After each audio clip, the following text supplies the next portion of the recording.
Reactions of sulphuric acid with gases benzene and oxidising agents के बारे में बात करते हैं। हमारे पास सल्फ्यूरिक एसिड जो है वो रिएक्ट करेगा डिफरेंट, हम गैसेस को देखेंगे यहाँ पर।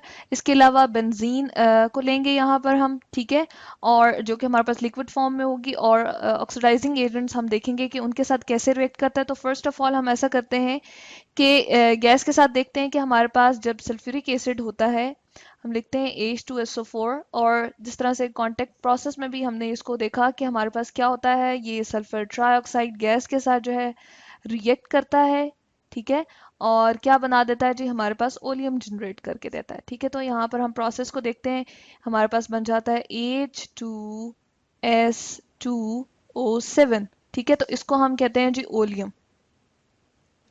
एक्वस फॉर्म में हम क्या ले रहे हैं, सल्फ्यूरिक एसिड ले रहे हैं, सल्फर ट्राइऑक्साइड गैस फॉर्म में हमने ली, और इस तरह से रिएक्शन हमने देखा। अगेन हम इस तरह से करते हैं कि अगर सल्फ्यूरिक एसिड हमारे पास एक्वस फॉर्म में ही प्रेजेंट हो, और इसको हम क्या करते हैं जी, रिएक्ट करवाते हैं एक और गैस के साथ, ठीक है, यहाँ पर हम ले आते हैं और इसको रिएक्ट करवाते हैं अमोनिया गैस के साथ, ठीक है, NH3 यहाँ पर हम लिखते हैं, NH3 हमारे पास आ जाएगा, और यहाँ पर 2 मोल्स हमें रिक्वायर्ड होंगे इसके। और जब हमारे पास ये प्रोसेस होगा तो क्या बन जाता है हमारे पास NH2 होल ट्वाइस, ठीक है, और साथ में क्या बन जाता है हमारे पास SO4, ठीक है। तो ये हमारे पास एज अ होल पूरी प्रोडक्ट जो है वो जनरेट हो जाती है। हमारे पास अमोनियम सल्फेट बन जाता है, ठीक है, इसको भी हम बता देते हैं एक्वस स्टेट में हमारे पास ये आ जाता है, ठीक है। इसके अलावा अगर हम बात करते हैं, ये तो गैसेस की हमने बात कर ली, उसके बाद सल्फ्यूरिक एसिड जो है वो हमारे पास क्या करे जी, अगर रिएक्ट करे किसके साथ, बेंजीन के साथ, जो कि हमने क्या लेनी है, लिक्विड फॉर्म में लेनी है, तो उसको भी हम यहाँ पर बता देते हैं।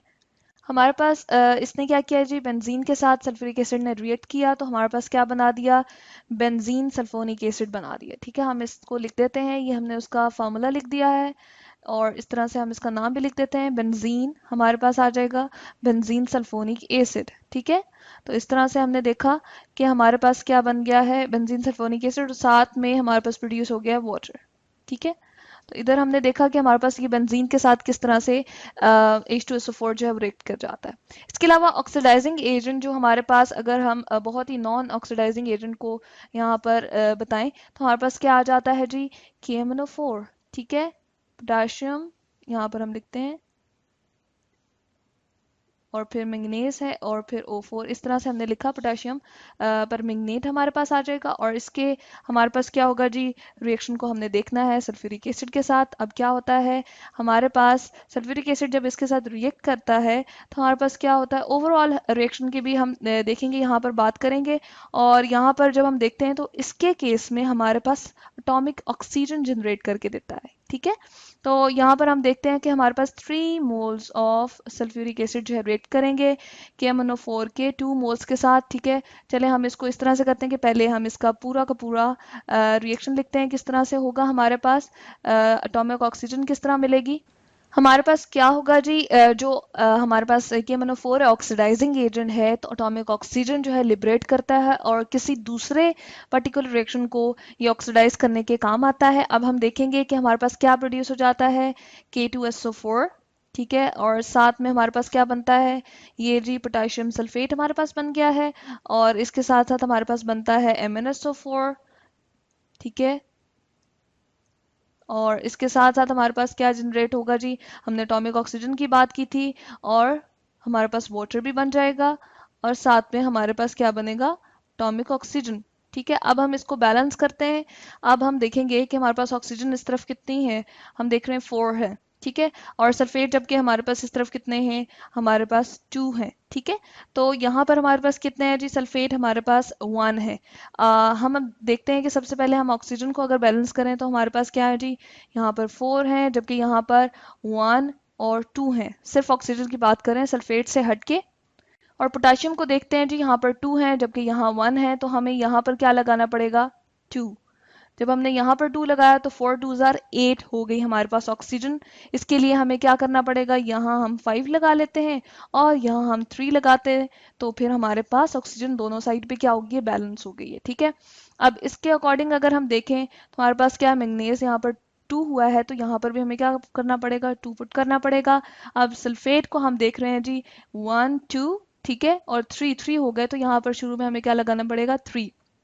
और हाइड्रोजन को देख रहे हैं, थ्री टू जार सिक्स, तो थ्री टू जार सिक्स हमारे पास बैलेंस हो गया, ठीक है। उसके बाद यही 5 मोल्स ऑफ एटॉमिक ऑक्सीजन जो है वो रिएक्ट कर जाते हैं हमारे पास किसके साथ जी, एक और हम इसके साथ ही रिएक्शन देखते हैं कि किस में यूज हो जाते हैं।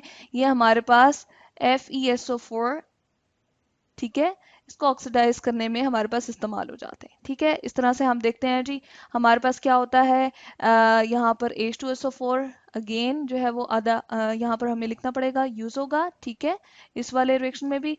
और प्रोडक्ट में हमारे पास क्या बनेगा जी, हम देखते हैं हमारे पास 5Fe2SO4 होल थ्राइस बनेगा, ठीक है।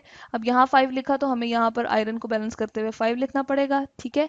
बल्कि हम इसको बैलेंस करके देखते हैं, और इस तरह से यहाँ हमने देखा कि हमारे पास क्या प्रोड्यूस होगा, 5 मोल्स ऑफ H2O प्रोड्यूस होगा। अब हम देखते हैं लेफ्ट हैंड साइड और राइट हैंड साइड पे हमारे पास क्या है जी, 5 ऑक्सीजन है, और सल्फेट हम देख रहे हैं कि कितने हमारे पास, 5 3 जार 15, ठीक है। तो इधर हमें 15 करने के लिए 5 यहाँ हमने सल्फेट के साथ बैलेंस कर दिया, और 10 हमने यहाँ पर लगा के सल्फेट 10 और 5 15 हो गए। अब आयरन भी हमारे पास बैलेंस हो गया। हाइड्रोजन को देख लें तो 5 2 जार 10, 5 2 जार 10 बैलेंस हो गया। ओवरऑल अगर हम इस इक्वेशन को देखें तो हमारे पास क्या आ जाएगा, 2KMnO4, ठीक है, हमने यहाँ से सिलेक्ट कर लिया 2KMnO4, ठीक है। और सल्फ्यूरिक एसिड को हम यहाँ पर देखते हैं 5 6 7 8, 8 हमारे पास H2SO4 हो गए, ठीक है। और उसके साथ साथ हम देख रहे हैं कि हमारे पास और क्या है जी, 10 मोल्स ऑफ आयरन सल्फेट है हमारे पास, FeSO4 हम लिखते हैं, ठीक है। और प्रोडक्ट में हमारे पास क्या बनता है, ये जो 5 मोल्स ऑफ हमारे पास एटॉमिक ऑक्सीजन बनी और ये बनी, इसको हमने कैंसिल आउट कर दिया, बाकी सारी की सारी प्रोडक्ट हम एज इट इज लिखेंगे। हमारे पास क्या आ जाएगा, K2SO4, ठीक है। और साथ में हमारे पास क्या बनता है जी, Mn 2 मोल्स ऑफ MnSO4 बन जाएगा। इसके साथ साथ अगर हम देख रहे हैं कि हमारे पास 5 मोल्स ऑफ क्या है जी, हमारे पास आ गया है Fe2SO4 होल थ्राइस, ठीक है। इसके साथ साथ अगर देखें तो 5 मोल्स ऑफ वाटर यहाँ प्रोड्यूस हुआ और 3 यहाँ, तो टोटल हमारे पास क्या हुआ जी, 8 मोल्स ऑफ वाटर। तो इस तरह से हम देख रहे हैं कि हमारे पास ऑक्सीडाइजिंग एजेंट जो कि KMnO4 था, सल्फ्यूरिक एसिड उसके साथ जब रिएक्ट करता है तो एटॉमिक ऑक्सीजन देता है, जो कि अगेन एक रिएक्शन में इन्वॉल्व यूज हो रहा है, सॉरी, FeSO4 को कन्वर्ट कर रहा है Fe2SO4 होल थ्राइस में, ठीक है। तो इस तरह से हमने देखे सल्फ्यूरिक एसिड के कुछ रिएक्शन जो हमने गैसेस के साथ देखे, ठीक है। इसी तरह से हमने देखा कि बेंजीन के साथ वो जो है रिएक्ट करके बेंजीन सल्फोनिक एसिड बना देता है, और जब हमारे पास ऑक्सीडाइजिंग एजेंट के साथ रिएक्ट करता है तो हमें एटॉमिक ऑक्सीजन मिलती है, चूंकि KMnO4 जो है ऑक्सीडाइजिंग एजेंट है तो वो हमारे पास क्रिएट करके देगा एक हमारे पास एटॉमिक ऑक्सीजन जो है यहाँ पर 5 मोल्स क्रिएट होती हैं, और फिर अनदर रिएक्शन में हमारे पास जो है यूज होती हैं। तो इस तरह से हमने different reactions of sulphuric acid यहाँ पर देखे।